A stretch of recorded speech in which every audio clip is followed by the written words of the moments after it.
Bonjour à tous, je suis Raphaël et je vous emmène voyager avec moi dans le monde de l'ésotérisme, de la spiritualité et de l'invisible. Chaque semaine, nous retrouvons nos invités qui retracent leur parcours, qui les ont amenés à se connecter à l'autre monde et nous parlent de leurs facultés, de leurs expériences et découvertes dans les domaines qui les passionnent. Nous explorerons avec eux des thématiques comme la psychogénéalogie, le channeling, l'astrologie chinoise ou encore les thérapies aquatiques parmi tant d'autres. Et tout ça de manière très terre-à-terre bien sûr. Pragmatique ou non, soyez les bienvenus dans cette deuxième saison du podcast Les Mondes Subtils. Et n'oubliez pas, si ce que je fais vous plaît, que vous en voulez plus et que vous souhaitez me soutenir, vous pouvez faire des dons. Le lien Hello Asso est dans les notes de l'épisode. Vous pouvez aussi liker, mettre des étoiles et partager autour de vous. Aujourd'hui, je reçois Sophie Gedjmetet, une DRH pas comme les autres, qui a répondu à cet appel intérieur de développer sa faculté de channel pour pouvoir transmettre les messages du monde invisible. Elle nous raconte comment elle a commencé à canaliser des êtres de lumière, revient sur son parcours initiatique semé d'épreuves et nous explique le fonctionnement du channeling. Place à l'interview, bon épisode. Bonjour Sophie. Bonjour Raphaël. Merci d'avoir accepté cette interview dans Les Mondes Subtils. Je suis ravie de t'avoir avec nous. Alors Sophie, moi j'ai lu ton livre, L'appel des êtres de lumière, et j'ai adoré ton histoire. C'est pour ça que je t'ai contactée, parce que j'avais envie de partager ça avec les auditeurs. Donc, est-ce que tu peux te présenter, nous dire un petit peu qui tu es et ce que tu fais aujourd'hui, s'il te plaît? Alors, en quelques mots, j'ai commencé à canaliser, comme tu as pu le lire, il y a à peu près une trentaine d'années. Après un parcours, je dirais, beaucoup plus traditionnel, parce que j'ai fait des études, j'ai fait Sciences Po, je suis rentrée dans le premier laboratoire pharmaceutique français à la direction des ressources humaines, où j'ai travaillé donc pendant 10 ans, avant de me consacrer et de faire ce choix, vraiment de me consacrer à l'appel de mon âme, qui était vraiment en fait, de participer à l'éveil des consciences. Parce que c'est vraiment ça que j'ai reconnu comme élan vraiment très profond en moi, dans ce que j'appelle entre guillemets ma mission d'âme, c'est cette participation à l'éveil des consciences à mon niveau. Et puis il y a eu cette découverte que je n'imaginais pas du tout de ce monde du channeling, de la communication avec les êtres de lumière, du fait que moi aussi je pouvais recevoir et retransmettre ces messages des êtres de lumière. Et là encore, c'est quelque chose que j'imaginais vraiment pas au départ. Ça a bouleversé ma vie, mais en tout cas dans un sens qui me ravit aujourd'hui. Et après avoir été thérapeute pendant une vingtaine d'années, aujourd'hui je me consacre essentiellement à la formation, à la transmission, à l'enseignement, donc notamment à travers des programmes en ligne où donc j'accompagne les personnes donc sur un chemin spirituel, essentiellement à se relier à ce que j'appelle leur guide intérieur, leur guide de lumière et puis leur mission d'âme. Et pour pouvoir vivre, je dirais d'abord plus de paix, plus de confiance, plus de joie au quotidien, puis surtout plus d'alignement aussi avec leur étincelle divine, si je puis dire, leur âme. Je pense que c'est ça vraiment le secret, en fait. Au-delà de tout ce qui est faculté, c'est juste être aligné avec qui on est vraiment. Alors là, tu viens de prononcer le mot qui, pour moi, est essentiel, c'est l'alignement. Si, tu vois, je veux dire, j'ai une prière vraiment tous les matins, c'est vraiment de demander à être le plus aligné possible, parce que pour moi, c'est vraiment ce qu'il y a de plus important, justement, être ce que j'appelle mon action juste et être aligné avec à la fois mon âme et puis le plan divin. Et tu as toujours été spirituelle? Tu as toujours cru en cette spiritualité? Je crois, oui. En tout cas, dès l'adolescence, cette quête spirituelle, elle est devenue de plus en plus marquée. Et je me souviens en effet que dès l'adolescence, déjà, j'étais en perpétuelle quête de sens. Et j'ai commencé à m'intéresser d'abord à tout ce qui touchait à la connaissance de soi, au bien-être, et puis un peu après à l'ésotérisme, et ça a grandi vers une quête spirituelle de plus en plus intense, je dirais. Ouais, tu as eu une soif qui s'est C'est vraiment ça, oui. Ouais, je vois complètement. Et est-ce que tu peux nous parler un peu de ton parcours Parce que moi, ma théorie, c'est que même quand on a plusieurs vies, entre guillemets, avec un certain recul, il y a une logique. C'est-à-dire qu'en fait, tu retrouves quand même une trame, un fil rouge dans tout ce que tu as fait avant. Donc, est-ce que tu peux nous raconter un peu ton parcours ? Tu l'as mentionné juste avant, Sciences Po, tu as travaillé en ressources humaines, etc. Donc, est-ce que tu peux retracer ça rapidement et nous expliquer en quoi, avec le recul, ça t'allait à ce moment-là, par rapport à qui tu es ? Oui. C'est vraiment important ce que tu dis, parce que je me suis en effet rendu compte que chaque expérience avait vraiment son lot d'enseignements et pouvait vraiment nous servir, même si après on fait quelque chose qui n'a rien à voir. Donc tu vois, pour revenir un petit peu au début, je sais que tu es journaliste à la base, Raphaël, et moi, quand j'étais adolescente, eh bien mon rêve c'était d'être journaliste. Et en fait, si je suis rentrée à Sciences Po, c'était avec cet objectif au départ extrêmement clair d'être journaliste, parce qu'on m'avait dit, ben voilà, la voie royale pour être journaliste, c'est de faire le centre de formation des journalistes, et la meilleure formation, la meilleure préparation pour ça, c'est de faire Sciences Po. Et donc, c'est comme ça que je suis rentrée à Sciences Po, et là-bas, j'ai fait mon premier stage de journalisme, et là, j'ai pris la mesure du décalage entre mon rêve et la réalité, entre mon idéal et la réalité, et j'ai entrevu un monde qui m'a semblé extrêmement dur, en tout cas où moi je me sentais pas assez armée, où j'avais l'impression qu'il fallait vraiment se battre pour faire sa place, et je me sentais pas du tout assez forte pour ça. C'est un vrai monde de requins, ouais. Voilà, c'est exactement le sentiment que ça m'a donné. Et moi je me suis dit ah non mais je pourrais pas, quoi. Je suis pas assez requin, justement. Et puis je sens que j'ai besoin de davantage de sécurité que de frapper à toutes les portes pour vendre mes piges. Donc c'est ce qui m'a fait me réorienter en fait vers les ressources humaines. Et à l'époque, donc j'avais vraiment déjà un très grand désir d'être utile, de me sentir utile, et donc de travailler dans un secteur que je trouve utile. Et à 20 ans, je me suis dit, qu'est-ce qui est utile ? La santé, c'est vraiment utile. Donc c'est comme ça que je suis rentrée dans l'industrie pharmaceutique. Et au départ,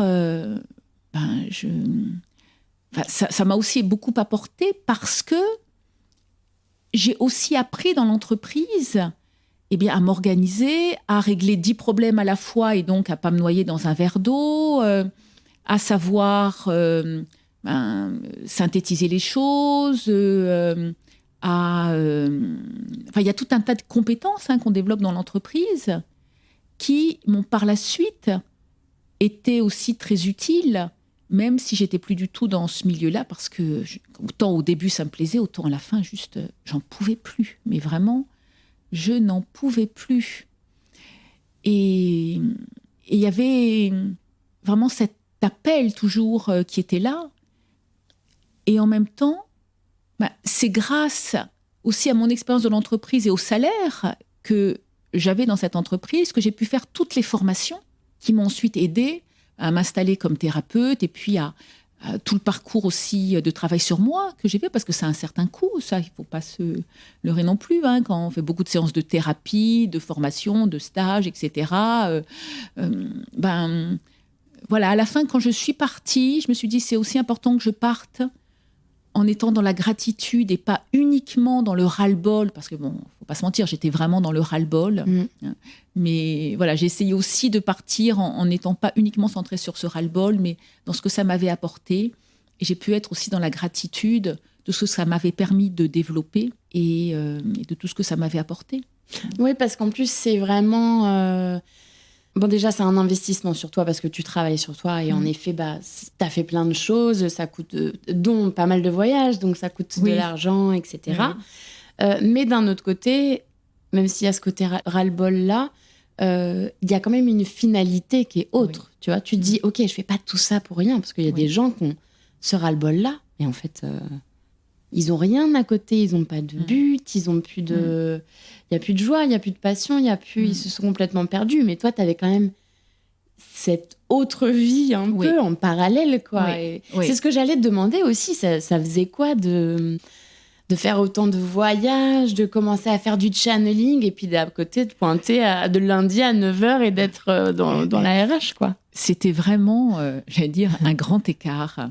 Un grand écart parce que c'est vrai que, je travaillais avec beaucoup de médecins. J'embauchais beaucoup de médecins parce que voilà, ça faisait partie de mon travail dans les ressources humaines. Et souvent, une anecdote que je raconte, mais parce qu'elle m'a marquée, je me souviens que je me disais, s'ils savaient que ce soir, j'ai rendez-vous avec les anges. J'adore. Et c'est vrai aussi que toutes mes vacances, je les passais soit à faire des formations, soit dans des voyages initiatiques, où c'est vrai que j'ai été amenée, la vie m'a amenée à beaucoup voyager et à recevoir des initiations un peu aux quatre coins du monde.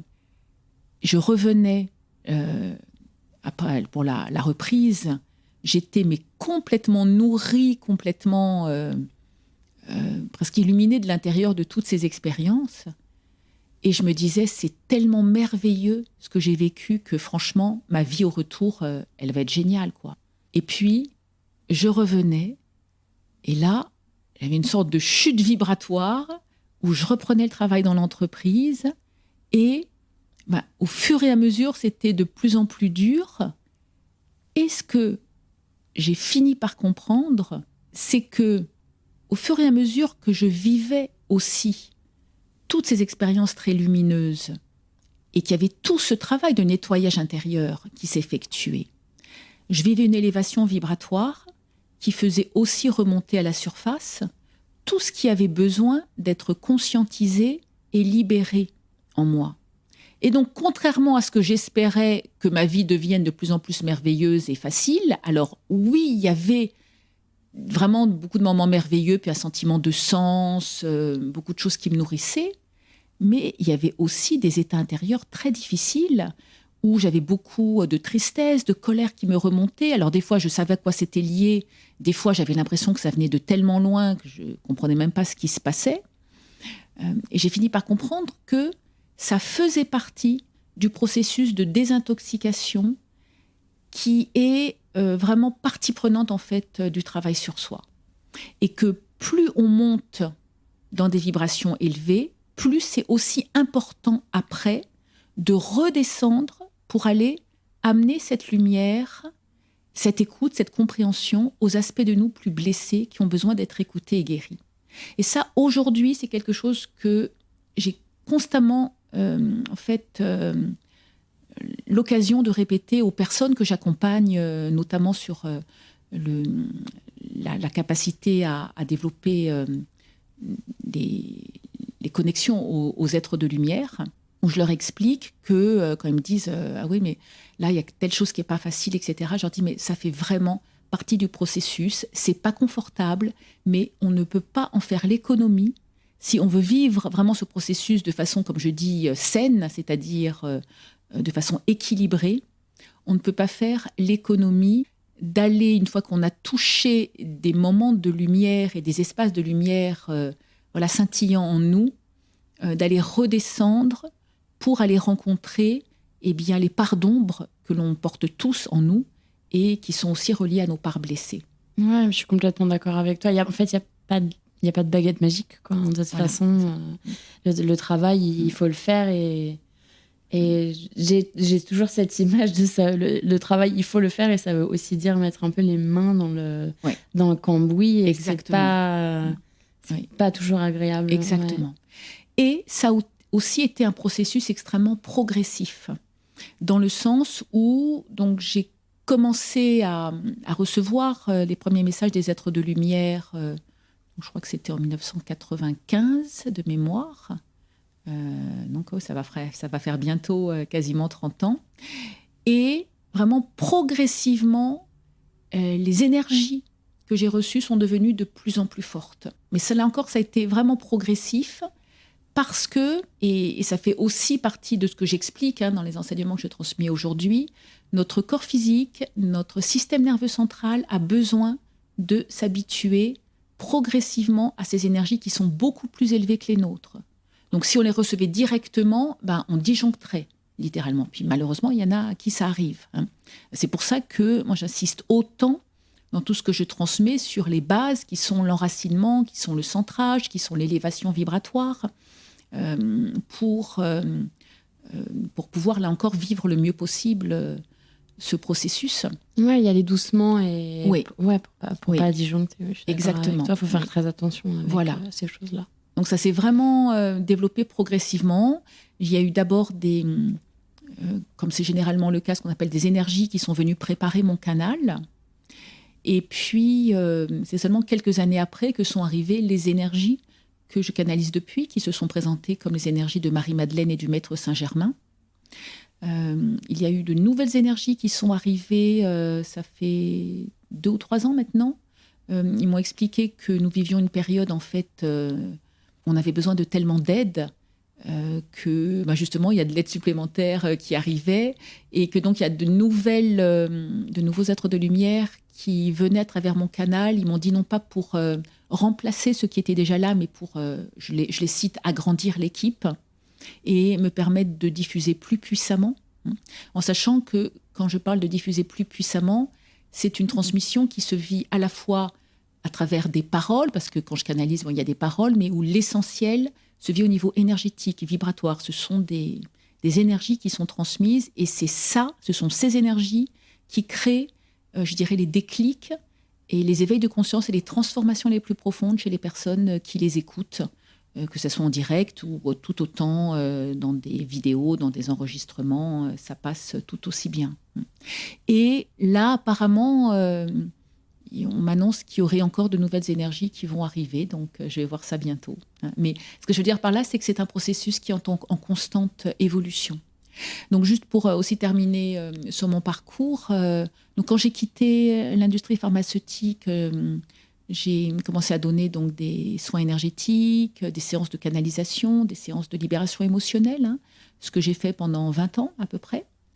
Et puis, depuis 3 ans, là, il est vraiment devenu très clair que je ne pouvais plus, et vraiment que ce qui m'était demandé maintenant, c'était de me consacrer uniquement aux formations pour toucher un public plus large, et pas seulement aux formations, à tout ce que je peux transmettre, en fait, y compris gratuitement à tout le monde, enfin, toutes les personnes qui sont intéressées.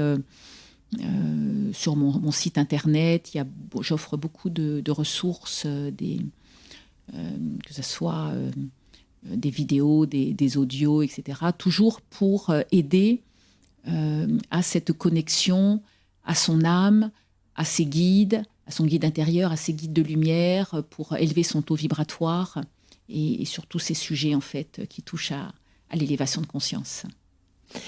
Est-ce que tu peux nous expliquer déjà, alors j'ai plein de questions en tête qui défileront après, mais déjà la base, est-ce que tu peux nous expliquer la différence entre du channeling et de la médiumnité?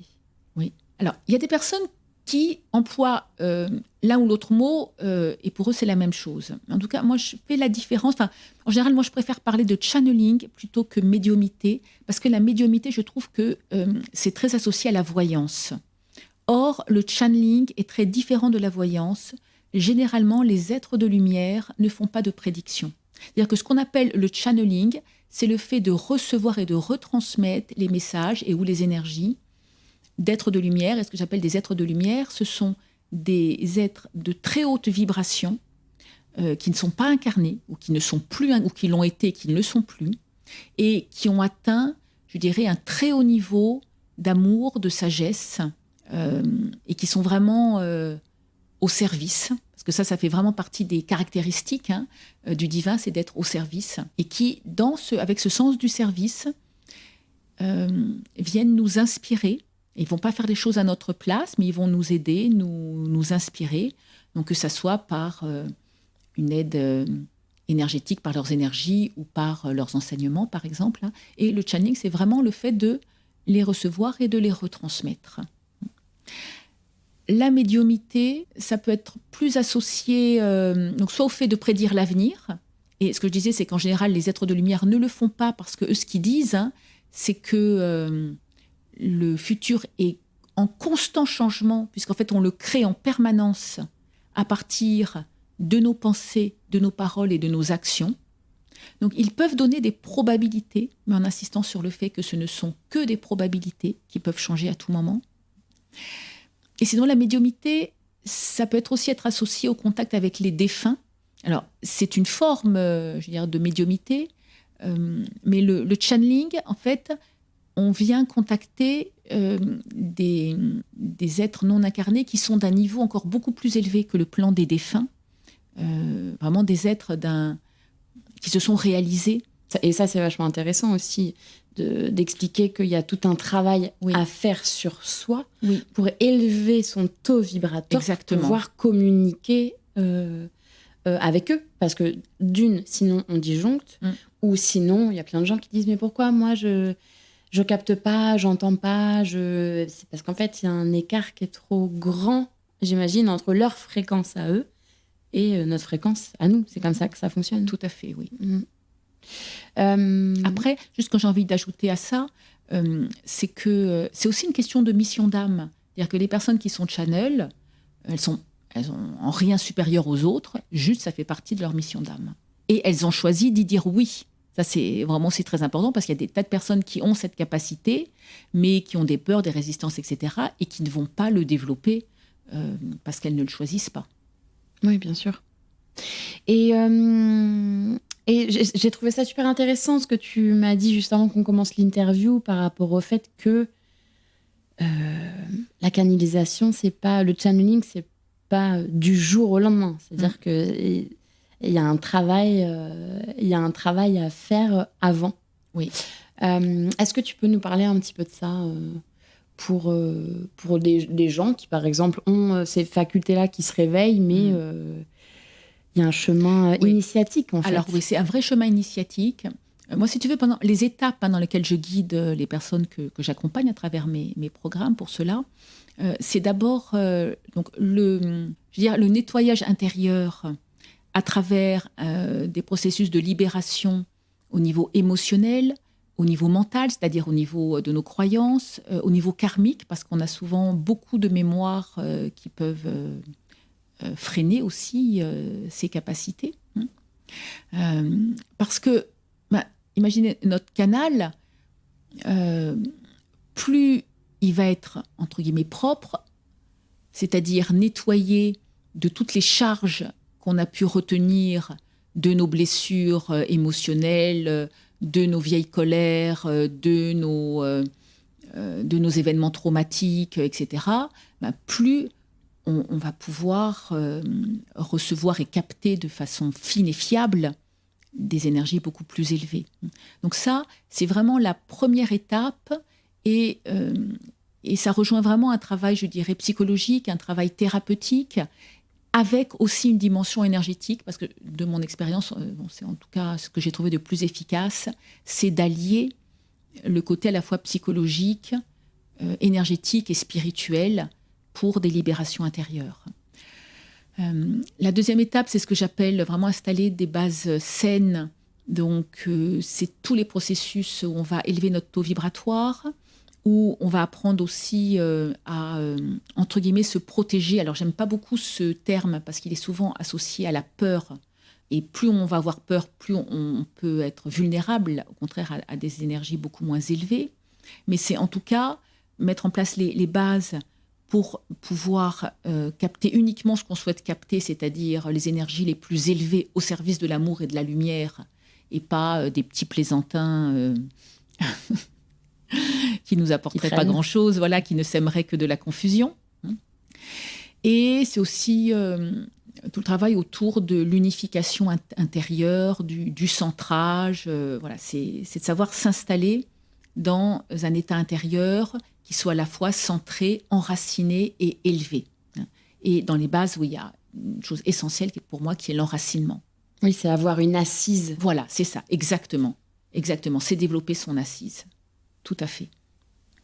Et puis après, la troisième étape, c'est la pratique. Et la pratique, alors, il y a différents outils pour ça.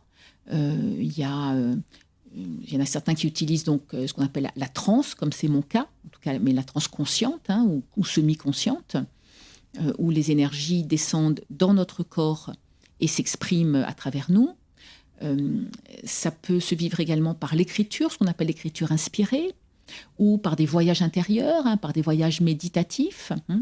Donc, il y a différents outils, différentes pratiques qu'on peut vivre. Après, chacun peut avoir ses préférés. Moi, là encore, parmi mes étudiants, il y en a qui vont être plus à l'aise avec l'écriture, d'autres pour qui ça va se manifester juste en silence dans leur quotidien, par des inspirations au quotidien, par des intuitions, par juste le fait d'être inspiré à dire la chose juste au bon moment, ou tout simplement en silence par leur rayonnement, le fait qu'ils vont rayonner ces énergies lumineuses et éclairer autour d'eux, parfois sans même être conscients. Et là, c'est vraiment, je dirais, un chemin d'humilité, mais qui peut vraiment beaucoup, beaucoup apporter pour la Terre et autour de soi. Oui, et puis pour soi-même aussi, parce qu'évidemment, on est mieux, on est délesté de tous ces poids. Exactement. Et est-ce que tu peux nous expliquer comment, donc ton outil, c'est la transe. Oui. Concrètement, comment ça fonctionne ? Alors, tu veux dire, par exemple, comment ça se fait concrètement quand je vais entrer en transe ? Oui, et comment tu canalises ? Est-ce que tu vois ? Est-ce que tu entends ? Je vais expliquer ça. Alors, d'abord, pour moi, c'est toujours quand je le décide.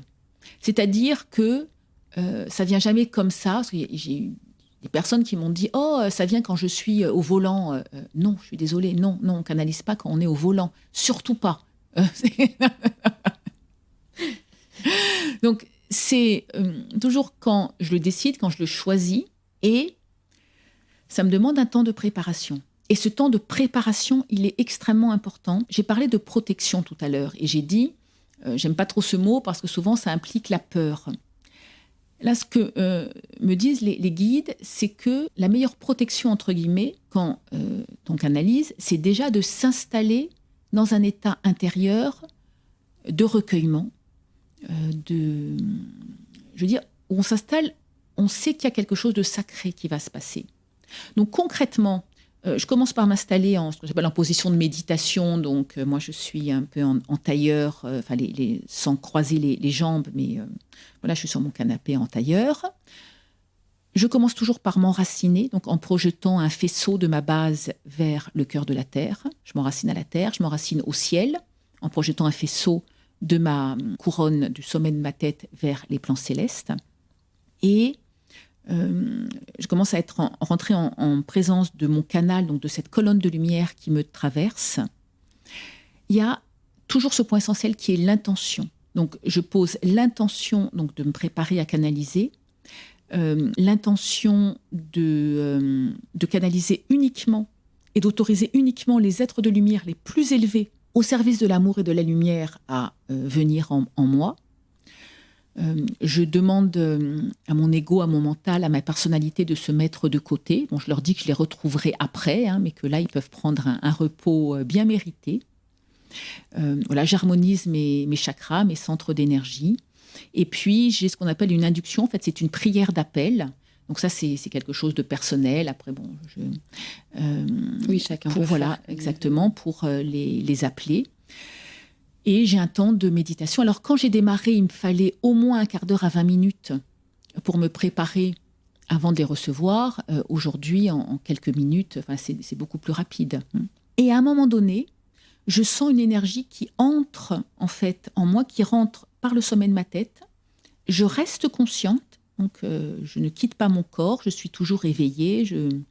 Mais à ce moment-là, je sens l'énergie qui descend en moi, c'est comme si elle fusionne avec la mienne, elle fusionne avec ma conscience, et elle va m'inspirer en fait à dire certains mots. Je ne sais jamais à l'avance ce qui va être transmis. Et voilà, je me laisse guider, en fait, je laisse sortir les mots qui sortent un peu tout seuls de ma bouche. Donc voilà comment ça se passe, en sachant, comme je l'ai dit, que l'essentiel, au-delà des mots, il y a à ce moment-là, à travers ma voix, une vibration qui va être transmise. Et c'est souvent cette vibration qui va agir le plus. C'est pour moi, c'est comme ça que j'explique que régulièrement, il y a des personnes qui me disent « mais c'est incroyable ce que je ressens ». quand je vous écoute, quand j'écoute vos canalisations, je l'ai jamais ressenti. Moi qui ressens jamais rien, là j'ai eu des ressentis incroyables où les gens vivent des choses mais extrêmement fortes qui me surprennent moi-même, hein, et qui les surprennent beaucoup aussi.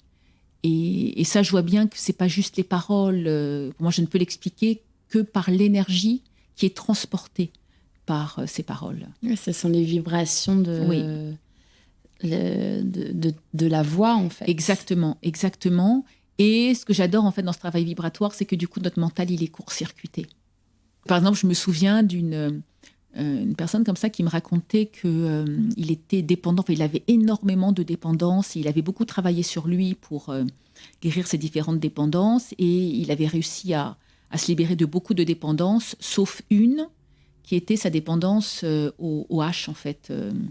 Et à ce moment-là, il fumait quand même beaucoup, il me disait qu'il fumait une quinzaine de joints par jour, donc c'est quand même pas rien. C'est pas mal, oui. Ouais.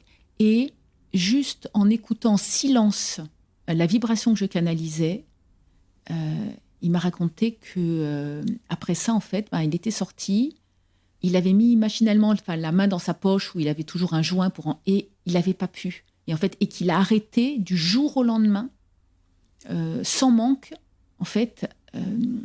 Et alors, bon, bien sûr, il avait cette volonté, ce désir d'arrêter. Sinon, ça n'aurait pas marché. Mais sauf qu'il avait ce désir avant, il n'avait pas réussi. Et là, uniquement avec l'aide de la vibration, associée bien sûr à la demande intérieure qui était la sienne, hein, eh bien, il avait pu s'en libérer complètement. Ouais.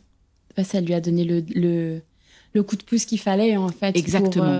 Pour arriver avec sa motivation à lui, à passer le cap. Voilà, c'est le mot. Voilà. C'est-à-dire que ça sera toujours par rapport quand même à ce dont la personne a besoin et qu'elle est prête à recevoir à ce moment-là et qui correspond à une aspiration de sa part. Et c'est là que les choses vont pouvoir se débloquer. Mais c'est intéressant ce que tu dis par rapport à la vibration de la voix, parce que je pense sincèrement qu'on vit dans un monde où, comment dire, on n'a pas besoin des mots, en fait. On n'a pas besoin de la parole. Et tout se transmet par d'autres moyens. C'est exactement ça. Et tout à fait ce que disent les guides de lumière. Ils nous disent en fait qu'ils pourraient nous transmettre tout ce qu'ils ont à nous transmettre en silence. Et qu'en fait, s'il y a des mots, c'est parce que notre mental en a besoin. C'est ça. Mais que l'essentiel de ce qu'ils ont à nous transmettre se fait au niveau vibratoire. Et moi, c'est ce que je ressens quand je canalise. Et c'est ce que je dis toujours aux personnes dans ces transmissions. L'essentiel, en fait, vous le recevez au niveau vibratoire. Et là encore, même ceux qui sont sceptiques, quand ils écoutent, alors que ce soit dans mes programmes ou dans les canalisations que j'offre gratuitement sur mon site ou dans d'autres choses, c'est quand ils le vivent qu'ils se rendent compte. Par contre, attention, pour qu'ils puissent vraiment en tirer les bénéfices, il faut qu'ils l'écoutent sans faire autre chose en même temps, dans un état de disponibilité et de réceptivité. C'est-à-dire qu'ils se mettent, comme je dis, comme quand on fait une méditation, ou en état où vraiment totalement à l'écoute de ce qui se vit à l'extérieur de soi, et fait de la transmission et puis de ce qui se vit en soi. Voilà, si je fais faire ma vaisselle en même temps, si je fais mon rangement, puis j'écoute ça comme on écoute une émission de radio, non, ça ne fera pas du tout la même chose. Parce qu'en fait, faut l'accueillir. Il faut l'accueillir, ça demande une collaboration. Ça demande une réceptivité.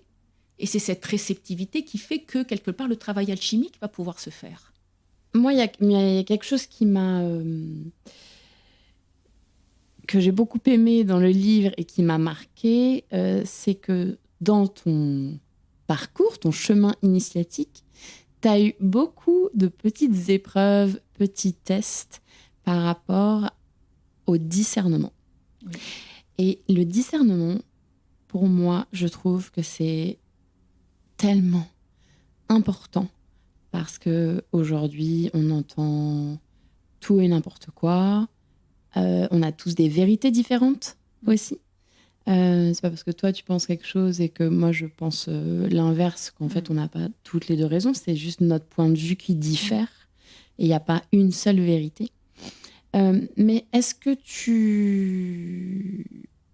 tu peux nous parler un peu de toi, ton idée du discernement et je pense que ce qui est le plus important par rapport à cette idée-là, c'est garder son propre pouvoir. Oui. Alors, c'est tellement essentiel ce point, et comme tu dis, surtout actuellement où il y a vraiment, mais j'ai l'impression plus que jamais, tout et n'importe quoi qui circule. Et là encore, les guides, des fois, ils nous disaient, on dit, mais vous, au milieu de tout ça, vous demandez, mais des fois, à quel saint se vouer, et répondre au saint à l'intérieur de vous. C'est-à-dire que le véritable discernement, il se vit quand on est capable à l'intérieur de soi d'interroger ce que moi j'appelle notre guide intérieur, qui est l'aspect le plus élevé de nous. Donc c'est pas un guide extérieur comme peuvent l'être nos guides spirituels, hein. C'est vraiment l'aspect le plus élevé de notre âme relié à notre incarnation présente. Et demander en soi, est-ce que c'est juste ou pas pour moi? Parce que dans le discernement, il y a plusieurs choses. Bon, il y a des choses qui sont vraies ou non, qui sont, on va dire, élevées ou moins élevées pour tous. Et puis, il y a des choses qui peuvent être juste pour quelqu'un d'autre et qui ne le sont pas pour soi. Mais il y a aussi, tu vois, on parlait tout à l'heure de l'intention et de la vibration. Au-delà des mots, il y a des mots qui peuvent être très jolis et des très beaux discours. Et puis, il y a seulement se connectant à l'énergie en soi qu'on va sentir si ça sonne juste ou pas. Tu vois, tu parlais de ce que j'évoquais, par exemple, du différents tests que j'ai eu, que j'ai raconté donc dans mon livre. Des tests de discernement. Ouais, sur les tests de discernement, notamment, par exemple, par rapport au channeling. Un jour, c'était dans un atelier où je faisais une formation sur la canalisation, mais où j'étais là, à ce moment-là, non pas enseignante, puisque c'était à mes débuts, donc où j'étais moi-même, je participais en fait à cet atelier. Et il y a eu une canalisation avec des messages que j'ai trouvés mais vraiment extrêmement curieux, c'est-à-dire que les guides qui se sont présentés ont commencé à donner des sortes de tâches à faire à chacun de nous, mais c'était vraiment des choses pour le moins curieuses, parce que par exemple, je me souviens, on était à la montagne et il y avait 2 hommes qui étaient présents dans les participants, et ils ont dit, allez vous mettre nus tous les deux dans la neige, roulez-vous tous les deux nus dans la neige et puis vous verrez ce qui se passe. Je me souviens de cette partie du livre. Et puis, moi, il m'avait demandé d'échanger un massage avec une autre participante. Il y avait un peu de choses comme ça. Puis, je commençais à me dire, mais il nous raconte quoi là? Mais c'est n'importe quoi. Et puis, en même temps, je me connecte vraiment à l'énergie, et l'énergie, je la trouvais élevée. Et puis du coup, j'en discute avec l'amie avec laquelle il m'avait proposé d'échanger un massage, et puis elle avait un peu le même sentiment que moi. Et bon, on décide finalement toutes les deux que ça ne nous convient pas, qu'on ne va pas faire ce qu'il nous demande, parce que, en fait, ça ne nous semble pas juste. Et on est quand même très, très interrogative sur ce qui s'est passé à ce moment-là. Est-ce que celui qui était notre professeur, si je puis dire, s'est pas fait à ce moment-là parasiter par des énergies beaucoup plus basses? Et puis, en fait, le lendemain, il y a eu un nouvel enseignement où les guides sont revenus et ils nous ont dit, voilà, vous vous posez beaucoup de questions par rapport à ce qui s'est passé donc hier. Et maintenant, on va vous dire ce qui s'est passé. L'énergie qui est descendue était effectivement une énergie d'un guide très, très élevé et qui est venu vous tester. Et il est venu vous tester par rapport au fait, est-ce que vous allez remettre votre pouvoir à un guide extérieur? Est-ce que vous allez faire quelque chose qui ne vous semble pas juste, même si ça vous est demandé par un guide, une entité extérieure, même si elle vous paraît élevée? Et il nous a dit vraiment la leçon de tout ça, c'est que vous ne devez jamais abdiquer votre propre pouvoir intérieur et l'écoute de votre propre soi divin, même si vous pensez, en fait, être avec le guide le plus élevé qui soit. Et ils nous ont dit ça, c'est une leçon essentielle dans votre parcours de ne jamais remettre en fait votre pouvoir à quiconque et de toujours en revenir en fait à votre ressenti et à l'écoute de ce que j'appelle votre propre guide intérieur en fait. Et c'est tellement important. Oui. C'est tellement important. Parce que je pense qu'il y a aussi pas mal de gens, comment dire, ce qu'on disait, il y a un peu du tout et n'importe quoi là-dedans. Et il y a des gens qui ont soif de pouvoir là-dedans. Et donc justement, donner son pouvoir à quelqu'un d'autre qui a soif de pouvoir, c'est en fait... c'est comme ça que se forment les gourous. Et des gens qui sont pas forcément bien intentionnés, quoi. Donc, une belle épreuve, en tout cas. Mais c'est ça que j'ai aimé dans ton livre, tu vois, c'est que c'était pas juste aveuglément faire ça et ça, c'est qu'il y a eu des moments où tu dis non. Ah, mais, non. Attends, mais comme souvent, comme les étudiants me disent, j'ai plein de doutes, mais je leur dis, mais les doutes, c'est sain d'en avoir. Alors, quand on en a trop et que ça nous paralyse dans l'action, là, en effet, c'est important de travailler dessus. Mais c'est important de garder un peu de doute, c'est-à-dire une lucidité, pour pouvoir toujours... toujours, moi, la question que je leur pose, c'est ce que vous recevez, est-ce que ça sonne juste? Est-ce que c'est utile? Est-ce que c'est nourrissant? Est-ce que c'est inspirant pour vous et pour les autres, si vous le transmettez? Mais c'est ça notre boussole, si je puis dire. Oui, bien sûr. Et dans ton parcours initiatique, ton chemin, est-ce que tu as eu des moments, je m'en doute que tu as eu des moments vraiment difficiles, mais est-ce que tu as eu des moments difficiles au point d'avoir comme une crise de foi, tu vois? Alors, j'ai eu des moments difficiles, oui, parce qu'il y a eu des moments où j'étais vraiment... submergée par tout ce qui remontait comme tristesse. Enfin, j'ai eu des remontées aussi de mémoire de vie passée avec des grandes... où j'ai contacté des vies d'horreur aussi. Hein. Donc avec beaucoup de tristesse, de colère, de sentiments de ras-le-bol, etc. Donc il y a eu clairement des moments qui ont été très difficiles, mais en tout cas jamais au point de remettre complètement en question ma foi. Non, la foi, je l'ai toujours gardée parce que j'ai toujours senti que malgré les difficultés, il y avait quand même cette lumière qui était là. Ouais. Et puis, c'est qu'il y avait... c'est que j'avais aussi... C'était une expérience, tu vois, c'était pas... c'est toute la différence entre la croyance et l'expérience. Quand je parlais de cette connexion à cette lumière, de ces êtres de lumière, c'était pas juste que je croyais qu'ils existaient, c'est que j'en avais fait l'expérience, y compris dans mon corps. J'avais touché ce qu'on peut appeler des états de grâce. Donc quand on a vécu ça, et y compris dans son corps, c'est difficile de le remettre en question. Oui, parce que tu as eu des preuves, en fait. C'est ça. Toi, tu as eu des preuves. Ça a été quoi ta première preuve? Tu t'en souviens? Alors, oui, il y en a eu plusieurs. Je ne sais pas si j'appellerais pas ça preuve, parce qu'il y a c'est bien complètement des preuves, mais en tout cas, des moments tellement forts qui s'ancrent en nous. Il y a eu le tout premier, ça a été la première fois que j'ai entendu une canalisation et que j'ai eu comme une forme, ce que j'ai appelé comme une forme d'orgasme au niveau du cœur, c'est-à-dire un état de grâce que j'avais jamais connu de ma vie. Ça, je me disais, mais c'est quoi? Waouh! Mais qu'est-ce qui m'arrive, quoi? C'est incroyable! Donc ça a été un premier moment fort.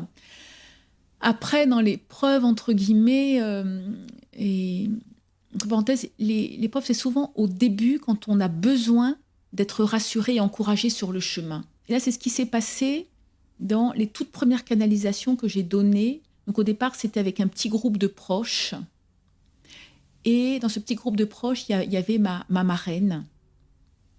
Et ma marraine m'avait dit, juste un peu avant, qu'elle était un peu inquiète parce que on lui avait trouvé quelque chose qui était peut-être pas très normal au niveau de son sein, mais que le médecin lui avait dit qu'apparemment c'était pas cancéreux.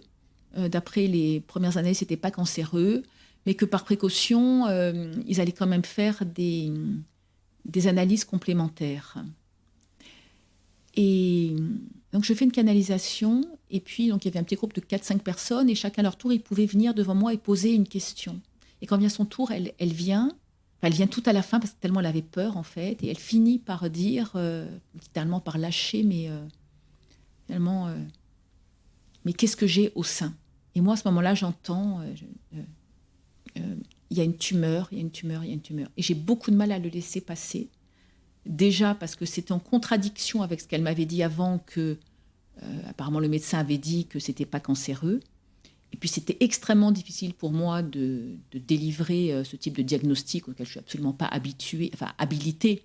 Et puis c'est ta marraine, il y a de l'affect. Il y a l'affect, etc. Donc j'ai vraiment et puis donc ça tambourine à l'intérieur de moi. Il y a une tumeur, il y a une tumeur, il y a une tumeur et je bloque, j'arrive pas à le dire. Et puis en même temps, je finis par me recentrer et dire, OK, vraiment, je demande à tous les aspects de moi de collaborer pour transmettre ce qu'il y a de plus juste que j'ai à transmettre. Et à ce moment-là, je lâche. Et donc les êtres de lumière lui disent, vous avez une tumeur au sein, mais là, pour le moment, votre vie n'est pas menacée. Vous allez là, en fait, vous allez vous en sortir. Et ça va vous amener, en fait, à faire une grande remise en question et de grands changements dans votre vie. Un message de ce genre. Et 3 jours après, en fait, j'apprends qu'elle a fait une biopsie dont elle a les résultats et qu'elle a effectivement une tumeur au sein. Et donc ça a été un petit peu la preuve. Alors, ça s'est plus reproduit par la suite, c'est-à-dire que ça a été vraiment, je crois, une des seules fois où ils ont fait une sorte de diagnostic, si je puis dire, parce que c'est pas du tout le type de message que transmettaient les êtres de lumière à travers moi. Je crois que c'était une des seules fois qu'ils l'ont fait. Et je crois que c'était justement pour, comme tu dis, m'apporter une sorte de preuve pour m'encourager, parce que c'était mes débuts et que j'avais besoin justement de savoir que c'était pas n'importe quoi ce que je disais. Ouais, que tu prennes confiance en toi, en fait. Exactement, voilà. Et ça, je l'ai souvent constaté, là encore, dans les étapes, c'est que souvent, au début, il y a des coups de pouce pour nous donner confiance en nous. Et après, des fois, on se dit « Oh, mais il n'y a plus rien », mais c'est parce qu'on a continué le chemin par nous-mêmes. Ouais. Mais c'est vrai que je remarque aussi beaucoup... Moi, je suis très connectée. Mais c'est vrai qu'il y a des périodes où il y a plein de synchronicités, il se passe plein de trucs. Et il y a d'autres périodes où c'est beaucoup plus vide. Mais bon, on est d'accord, ils sont toujours là. Oui, parce que ces périodes font aussi partie des périodes d'intégration.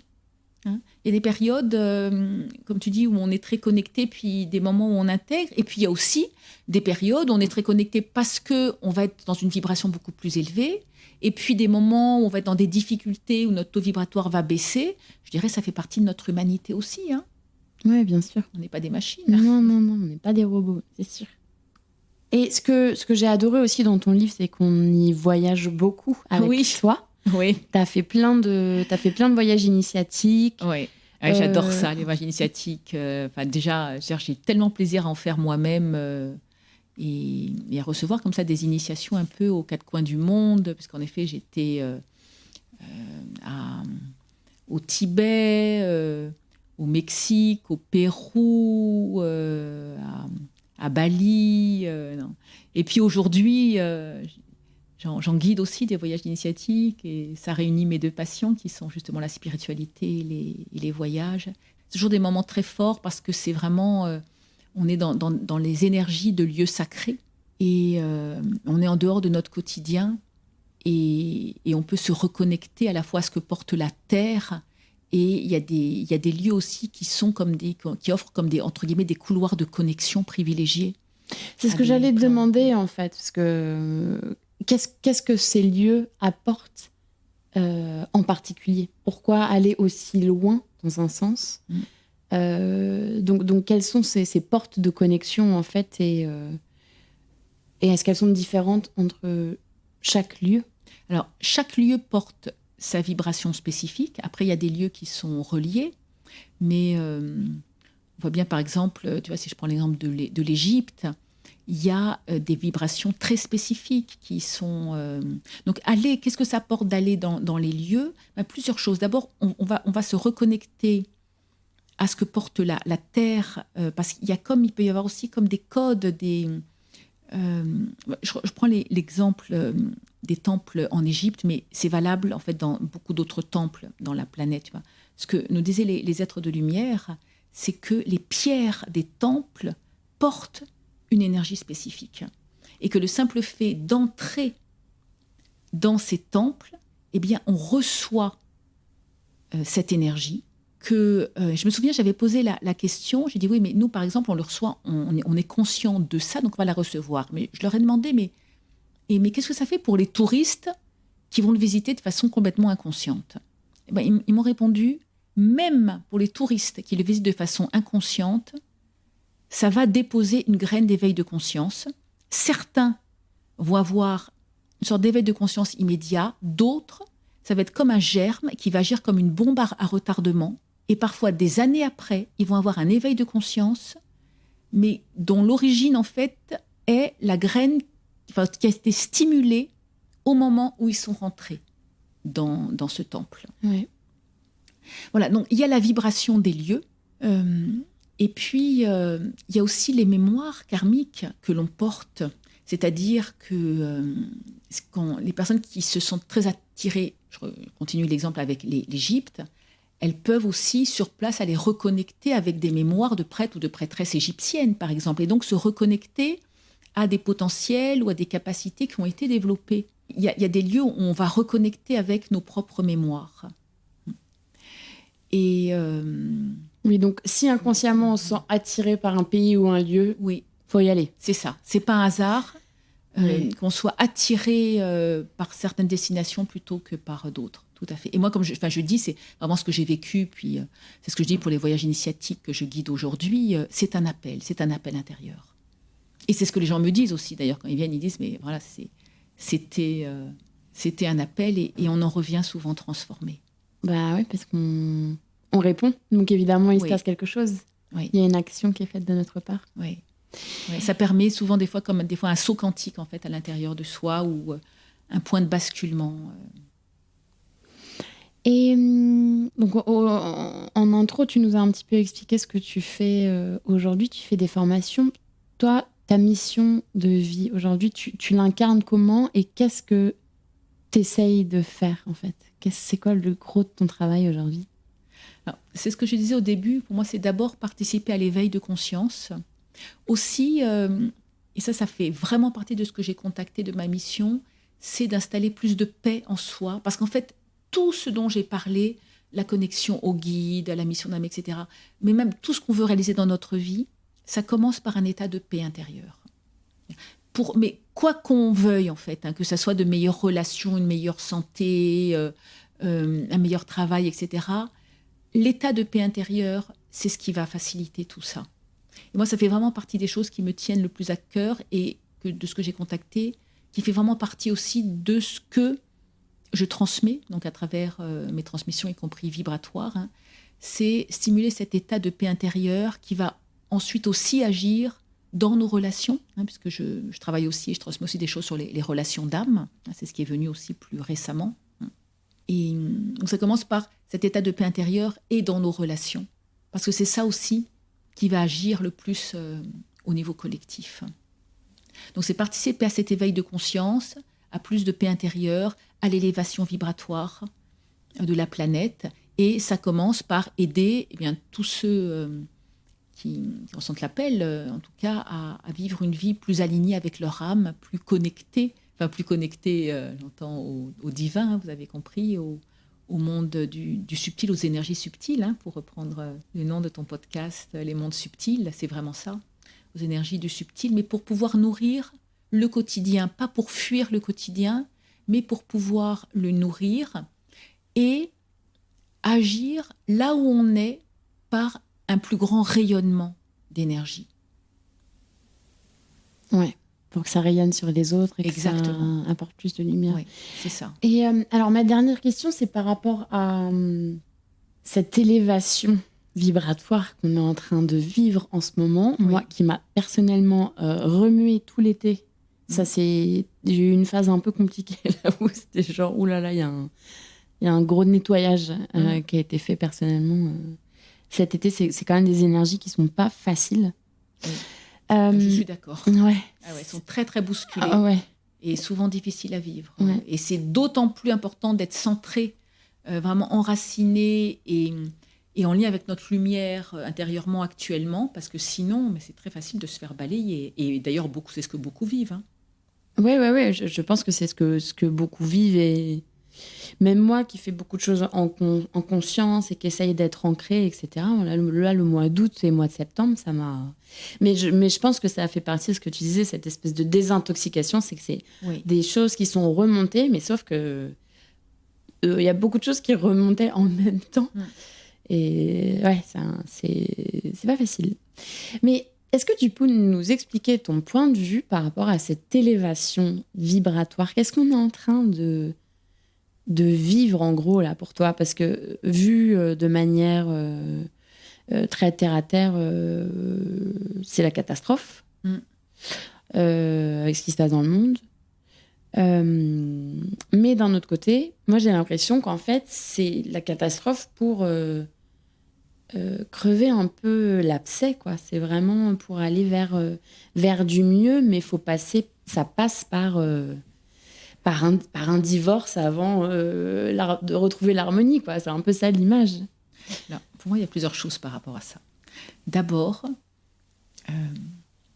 j'ai pas l'impression... Enfin, comment dire? Si je comprends ce que tu dis quand tu dis c'est la catastrophe. Et à un niveau, oui, on peut le dire, mais j'ai pas du tout l'impression que ça soit plus la catastrophe que dans les siècles précédents. Bien au contraire. La différence, c'est qu'on le voit plus. Ouais. C'est-à-dire que, déjà, il suffit de prendre l'histoire. Enfin, tu vois, je sais pas, au XXe siècle, la Première Guerre mondiale, une boucherie sans nom. La Deuxième Guerre mondiale, les camps de concentration, l'horreur absolue. Mais même auparavant, je veux dire, il y a les épidémies de peste, l'Inquisition. Enfin, je suis désolée, c'était 10 fois pire. La différence, c'est qu'aujourd'hui, avec les moyens que nous avons, et au niveau vibratoire, et puis au niveau tout simplement de l'information, ça, on le sait, on le voit.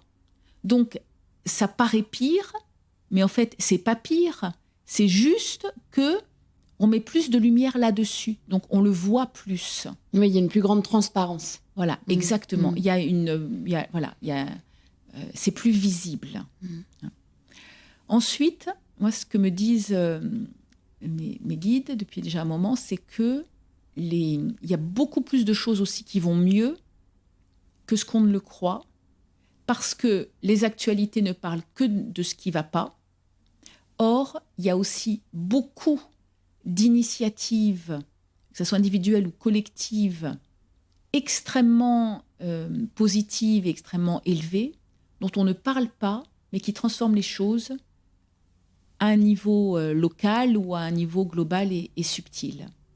Et j'ai été très touchée, tu vois, ça fait quelques jours, j'ai reçu un mail d'un de mes abonnés qui me disait que en se connectant, qui se connectait régulièrement à ses guides avec donc les exercices que je lui avais transmis, et que ces guides lui disaient et lui montraient que vraiment, en dépit de ce qu'on pouvait croire, il y avait de plus en plus d'initiatives lumineuses, il y avait de plus en plus de conscience qui s'éveillait, il y avait de plus en plus d'initiatives locales vertueuses, etc. Et vraiment, ça rejoignait exactement, moi, les messages que j'ai aussi.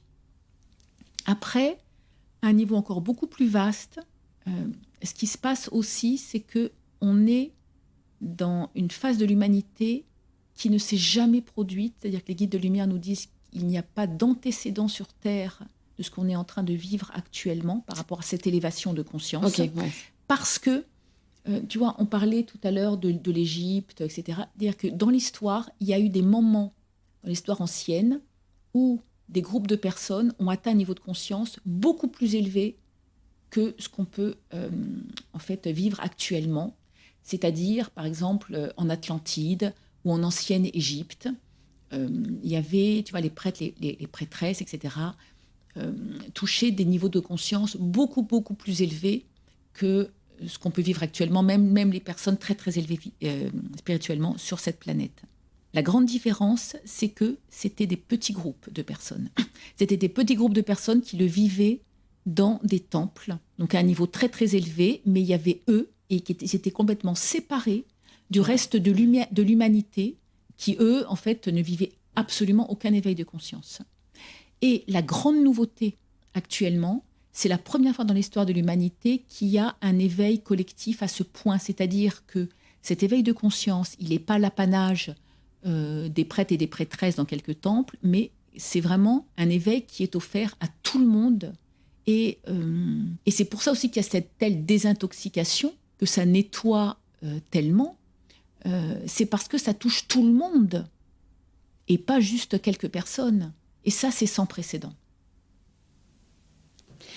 Alors, je vais lire un mini passage de ton livre dans le chapitre « Le temps du bilan et de la récolte » vers la fin. Et donc, c'est une canalisation que tu as faite. Lorsque vous passez d'un monde à l'autre, vous devez accueillir et laisser aller des illusions de l'ancien monde. C'est ce qui se vit actuellement sur votre Terre à un niveau, la perte des illusions. Vous êtes dans les contractions de l'accouchement. Certes, ceci est parfois fort douloureux car il y a des résistances, des tensions. Comme lorsqu'une femme qui accouche résiste, les muscles se tendent et l'accouchement est plus douloureux. Néanmoins, l'accouchement ne peut être interrompu. Entendez-le bien, le processus d'accouchement en cours peut être plus ou moins douloureux, mais ne peut point être annulé, car ceci participe à un plan beaucoup plus vaste de passage à une autre étape de votre humanité, où le respect du vivant devra prévaloir bien davantage que ce à quoi vous assistez aujourd'hui. Complètement en lien avec la conversation qu'on avait juste avant. Rapidement, c'est quoi, toi, le conseil, ou les conseils principaux pour les gens qui trouvent cette période difficile? C'est justement de se connecter le plus possible à sa propre lumière. Et pour ça, c'est important d'éviter le piège de trop entrer dans les débats d'actualité qui sont tellement entretenus autour des bons, des méchants, les pour, les contre, etc., qui nous décentrent quelque part. Et c'est vraiment autour de, voilà, moi, qu'est-ce qui vient nourrir ma lumière? Parce que c'est à partir de cette lumière que je vais pouvoir rayonner davantage et me sentir inspirée à contribuer. Et quand je dis contribuer, des fois, ça peut être vraiment en silence par notre propre présence, par nos prières, par notre énergie, parfois par un sourire, par une parole juste, par un acte juste. Et c'est ce qui va donner du sens, en fait, à notre vie. Et c'est là-dessus qu'on va pouvoir agir, en fait, à notre niveau. Ouais. Je pense que c'est un très bon conseil. Merci beaucoup, Sophie, d'avoir pris le temps pour notre interview. Merci, Raphaël. C'est la fin de cet épisode. J'espère que vous avez aimé le témoignage de Sophie. Le livre mentionné s'intitule « L'appel des êtres de lumière » et est publié aux éditions First. Si vous souhaitez plus d'infos sur les enseignements de Sophie ou avoir accès à ses contenus gratuits pour vous aussi développer vos facultés, vous pouvez aller directement sur son site, se relier à songuide.com. Le lien est dans les notes de l'épisode, comme toujours. Nous, on se retrouve vendredi prochain avec une invitée en or qui enseigne le yoga Kundalini et le breathwork. Elle s'appelle Beata, elle est touchante, inspirante et inspirée. Elle nous partage son cheminement difficile et nous explique comment elle a réussi à traverser ses couches d'ombre pour aller trouver cette lumière intérieure qui ne demandait qu'à naître. Le podcast Les Mondes Subtils est disponible sur vos plateformes d'écoute préférées, Apple Podcast, Amazon Music, Spotify et YouTube. N'hésitez pas à le partager autour de vous et à mettre des étoiles. Je voudrais remercier plusieurs personnes sans qui ce projet n'aurait pas pu voir le jour. Merci déjà à tous les invités pour leur temps, leur confiance et leur bonne humeur. J'ai vraiment adoré mes moments avec chacun de vous. Un grand merci à ma chou, ma sœur de cœur, Alix de Crécy, qui s'est occupée de la stratégie digitale et qui m'a poussée à aller au bout de ce projet. Un grand merci aussi au brillantissime directeur artistique Éric de Crécy pour toute la création visuelle que je trouve tout simplement sublime.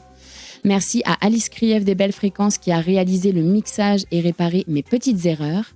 Merci à ma sirène Marie Sala pour son écoute et son soutien. Et enfin, un grand merci à Baboun et Mamouchka de toujours me suivre dans mes aventures folles. Allez, salut, à la semaine prochaine!